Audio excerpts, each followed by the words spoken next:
Have you ever heard of the wild story that two Ghanaian musicians sold Tema Port to some so-called white investors for over $100 million?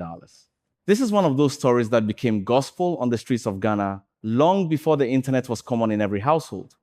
It was a tale that marked the beginning of the fraud era in Ghana, and at the center of it were two names that continue to ring loud today: Criss Waddle and R2Bees. Wicked Blogger Ghana is here to break it down for you, because too many people still believe this story is real. Smash the subscribe button and like the video. When you talk about Ghana and the early days of fraud, certain names always pop up. And whether people want to admit it or not, one of the biggest stories that circulated in the underground circles and then spilled into the mainstream was the so-called Tema Port sale, a rumor that involved Criss Waddle and members of R2Bees. For years, this story has been whispered in corners, carried in taxis, thrown around in barbershops, shared at ghettos, and even turned into one of the founding myths of Ghana's fraud culture. The rumor was simple but sensational. Criss Waddle and Omar Sterling of R2Bees supposedly sold Tema Port to white clients for a staggering $100 million. And that was the beginning of their wealth, their music careers, and their larger-than-life lifestyles. It is a story that fascinated a generation of hustlers and wannabe fraud boys, because it painted a picture that with one smart move, you could make more money than some nations earn in a whole year. But the truth, once you dig deep, is very different. And Wicked Blogger Ghana has taken the time to unpack the layers, the lies, the myths, and the consequences of that rumor. To understand why this story had so much weight, you have to go back to the period when fraud was becoming mainstream in Ghana. The internet had just started to spread. Yahoo was the place where most fraud took place, and a whole generation of young men were trying to figure out how to use it to hustle.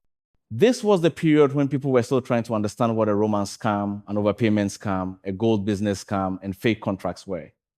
It was also a time when information was limited. People did not have smartphones in their hands to fact-check everything, so whatever was told with confidence could be believed by many. In that environment, rumors could easily become facts, especially if they were repeated often enough. And so when the story broke that two young musicians from Tema had pulled the biggest fraud in the country's history, it spread like wildfire. The details changed depending on who was telling it, but the core was the same. Criss Waddle supposedly started the format, then handed it over to Omar Sterling of R2Bees, who closed the deal, and together they pocketed $100 million. For young hustlers, this was the ultimate legend. It made them heroes before their music careers even took off. Now let's stop and think. The idea of selling a national asset like Tema Port is absurd on the face of it. Tema Port is not a piece of land you can just hand over. It is a national installation under strict government control with international trade operations, customs, and layers of oversight. To imagine that two young men could convince white clients to believe they had the authority to sell it is not just unrealistic, it is laughable. But that is the power of rumor when it meets a fertile ground. At the time, fraud was still mysterious. The average Ghanaian did not understand how it worked. So the wilder the story, the more believable it seemed. And because Criss Waddle and R2Bees were rising stars, known for their flashy lifestyle, expensive dressing, and money talk, people naturally connected the dots. If they had money and cars, it must be from fraud. And if the biggest fraud story at the time was the sale of Tema Port, then it must have been them. The human brain loves a simple explanation, and the rumor gave people one. Suddenly, they were not just musicians, they were legends in the fraud world. But when Wicked Blogger Ghana decided to investigate this story, to go beyond the talk and see if there was any basis, the facts became clear. Nothing of the sort ever happened.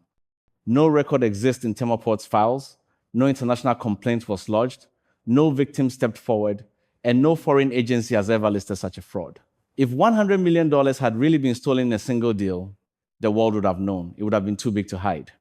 Victims would have screamed to the FBI, Interpol would have moved in, and Ghana would have faced international embarrassment. But none of that happened. The leaders of Tema Port denied it outright.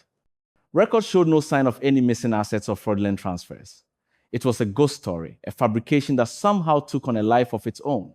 And yet, in the streets, it was treated as fact, because in the streets, perception is reality. So how did this myth help Criss Waddle and R2Bees? It created an aura around them. In the street game, reputation matters as much as reality. If people believe you pulled off something big, they respect you, they fear you, and they look up to you. And that's exactly what happened. By being linked to this rumor, whether they spread it themselves or others did it for them, they gained clout. Criss Waddle in particular leaned into the image of the Game Boy 10 musician, the hustler who made it big and then went legit through music. He became a symbol for the idea that fraud can be a stepping stone to fame. Whether or not he ever scammed anyone, the rumor put him in that box, and he used it to his advantage. It gave him street credibility that translated into music support.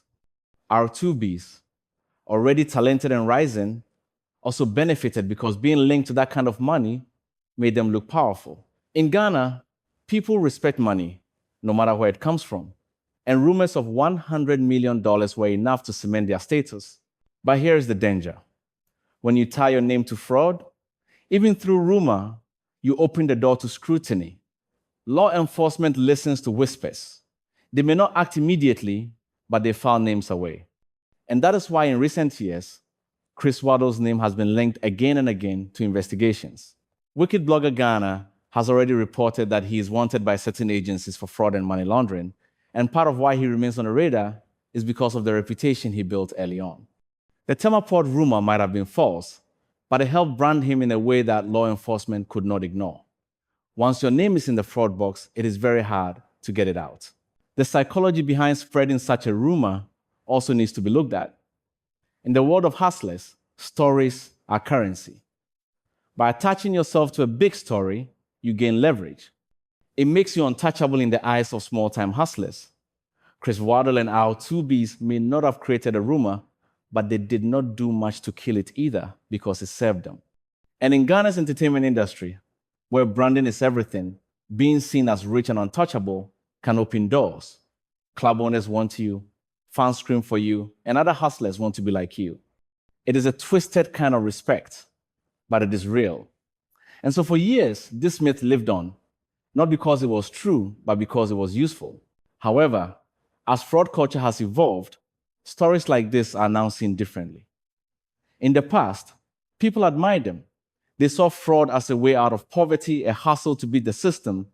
But today, with international collaboration, arrests, extraditions, and the destruction fraud has caused to Ghana's reputation, people are starting to see the darker side. Fraud has harmed Ghana's economy, led to job losses, scared away investors, and gotten young men jailed abroad.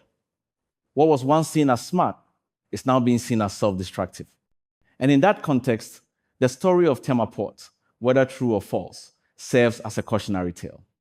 It shows how a rumor can build you up, but also set you up for downfall. For Criss Waddle and R2Bees, the legacy of this rumor will always hang around them. No matter how many times it is disproved, people will still repeat it because people love legends more than they love facts. The human mind prefers an exciting lie to a boring truth. And so even though Wicked Blogger Ghana can confidently state that the sale of Tema Port never happened, we also know that this article will not end the rumor. It will live on, whispered in ghettos, carried in conversations, passed on to a new generation of hustlers. But what we can do is remind people that chasing legends can destroy you. If you believe such stories and try to replicate them, you will only end up in trouble. The FBI and Interpol are no joke. Fraud today is not the Wild West it used to be. Every transaction leaves a trace, every move can be tracked, and those who think they're untouchable are learning the hard way that no one is above the law. So when we look back at the Tema Port rumor, what we see is not a real fraud, but a cultural moment. It was the birth of fraud mythology in Ghana, the creation of a legend that inspired some and misled many. Criss Waddle and R2Bees became symbols of that myth, willingly or unwillingly, and their careers carried that stain. They made money, they made music, they became stars, but the shadow of fraud has never left them. And that is the price of building on a lie. Fame without foundation is dangerous. It can lift you up, but it can also bring you down. And as Wicked Blogger Ghana has always said, if you are in the game, either quit and invest wisely or stay low. Flaunting, spreading myths, and trying to look untouchable will only attract the wrong kind of attention. The story of Tema Port is proof of that. Wicked Blogger Ghana will bring some more updates. Subscribe.